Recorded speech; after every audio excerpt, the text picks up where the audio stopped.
నిన్న నేడు నిరంతరము ఏకరీతిగా ఉండి మార్పు లేని దేవుడు యుగయుగములు సజీవుడిగా ఉన్నటువంటి దేవుడైన యేసుక్రీస్తు పరిశుద్ధ నామమును ఈ ఉదయకాల శుభములు మీకు తెలియజేస్తున్నాను. ఇది నా దేవుని యొక్క వాక్య ధ్యానము. భక్తిహీనుల త్రోవను చేరకము. సామెతల గ్రంథము 4వ అధ్యాయము 14వ వచనము. ఇక్కడ ప్రభువు సెలవిస్తున్నటువంటి మాట, భక్తిహీనంగా ఎవరైతే ఉంటారో వారి మార్గములో నీవు చేరవద్దు అని ప్రభు అంటున్నారు. ఈ భక్తిహీనులు అనగా ఎవరు, ఎలాంటి వారు అని చూస్తే 36వ కీర్తనలో వారి గురించి చాలా చక్కగా రాస్తూ, వాని దృష్టి ఎదుట దేవుని భయము బొత్తిగా లేదు అని అంటారు. అవును ప్రియులారా, దేవుని యొక్క భయము, దేవుడు మనలను చూస్తున్నాడు, దేవుడు మనలను పరిశీలన చేస్తున్నాడు.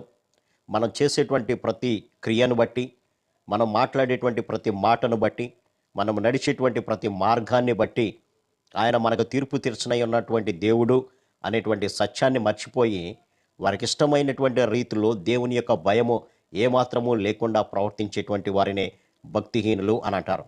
అందుకని ఇక్కడ రాస్తూ ఇంకా, భక్తిహీనుల హృదయములో అతిక్రమము దేవోక్తి వలె పలుకుచున్నది అని అంటారు.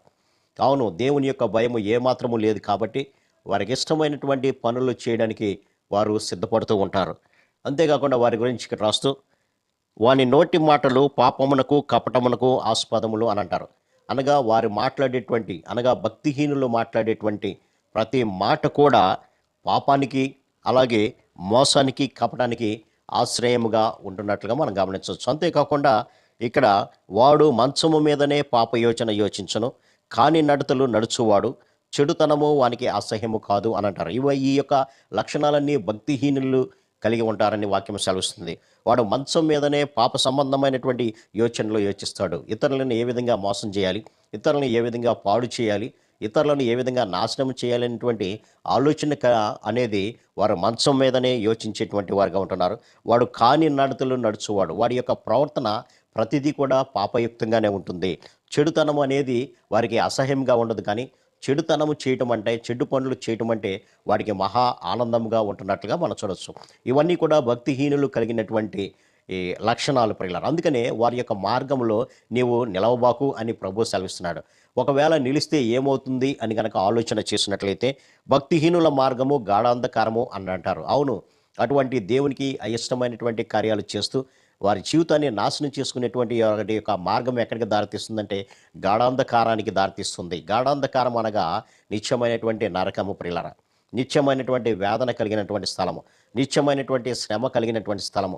ఆ స్థలంలోనికి ఆ భక్తిహీనులందరూ కూడా వెళుతూ ఉంటారు పిల్లలు. అంతేకాకుండా 1వ కీర్తనలో కూడా మనం గమనించినప్పుడు, దుష్టుల ఆలోచన చొప్పున నువ్వు నడవద్దు, పాపులు ఎక్కడైతే మార్గాన నిలబడి ఉంటారో వారి మార్గాన నీవు నిలవవద్దు, అపహాసకులు కూర్చుండే ఓ చోటు నువ్వు కూర్చోవద్దు అని అంటారు. ఒకవేళ మనం అలా కూర్చుంటే మన యొక్క మార్గము గాఢాంధకారమైనటువంటి మార్గం అవుతుంది. అంతేకాకుండా గాలి చెదరగొట్టేటువంటి పొట్టు ఏ విధంగా అయితే అటు ఇటు వెళ్ళిపోతుందో మన జీవితాలు కూడా గమ్యము లేనటువంటి స్థితిలో వెళ్తుంది.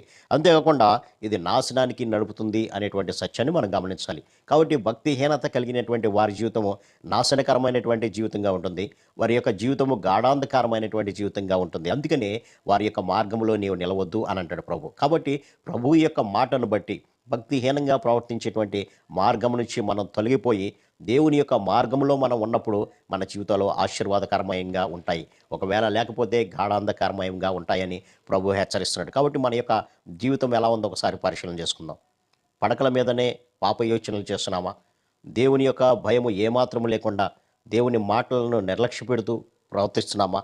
లేదంటే మన యొక్క జీవితాన్ని మన ఇష్టం వచ్చినట్టు జీవిస్తూ పాపయుక్తమైనటువంటి మార్గంలో వెళ్తున్నామా? ప్రతి చెడుగుని మనం చేస్తూ పోతున్నామో ఒకసారి ఆలోచన చేద్దాం. ఒకవేళ అట్లయితే నీ జీవితం భయంకరమైనటువంటి స్థితిలో ఉంటుంది అని ప్రభు హెచ్చరిస్తున్నాడు. కాబట్టి మన యొక్క మార్గాలను సరి చేసుకొని దేవుని యొక్క మార్గంలో మనం నడుద్దాం, దేవుని చేత ఆశీర్వదించబడదాం. అందుకని ఇక్కడ అంటాడు, భక్తిహీనుల మార్గము గాఢాంధకరమైతే నీతిమంతుల మార్గం, అంటే భక్తి కలిగినటువంటి మార్గము అంతకంతకు తేజరిల్లుతుంది అంటున్నారు. కాబట్టి మన యొక్క జీవితాలను తేజరిల్లింపజేసుకుందాం, గాఢాంధకారం నుంచి తప్పించబడదాం. అట్టి కృపా పరిశుద్ధాత్మ దేవుడు మనందరికీ దయచేయను గాక. ఆమేన్. ప్రార్థన. సర్వశక్తుడా, ప్రేమ గల మా తండ్రి, మీరు ఇచ్చిన కొద్ది మాటలు బట్టి మీకు వందనాలు తండ్రి. ఈ లోకంలో మేము ఎలా జీవించాలో మీరు బయలుపరిచారు ప్రభా, అందుని బట్టి మీకు వందనాలు తండ్రి. ఇదిగోనైనా భక్తిహీనత వల్ల కలిగేటువంటి నష్టాలు మీరు బయలుపరిచారు ప్రభా, వారి యొక్క జీవితం ఎలా ఉంటుందో బయలుపరిచారు ప్రభా. కాబట్టి మా జీవితాల్లో ఒకవేళ అలా ఉంటే సరి చేసుకొని నీతి మార్గంలో నడుస్తూ అంతకంతకు మేము తేజరిల్లే భాగ్యమే ప్రతి బిడ్డకు దయచేయమని యేసు నామమున అడిగి పెట్టుకుంటున్నాం తండ్రి. ఆమెన్. God bless you.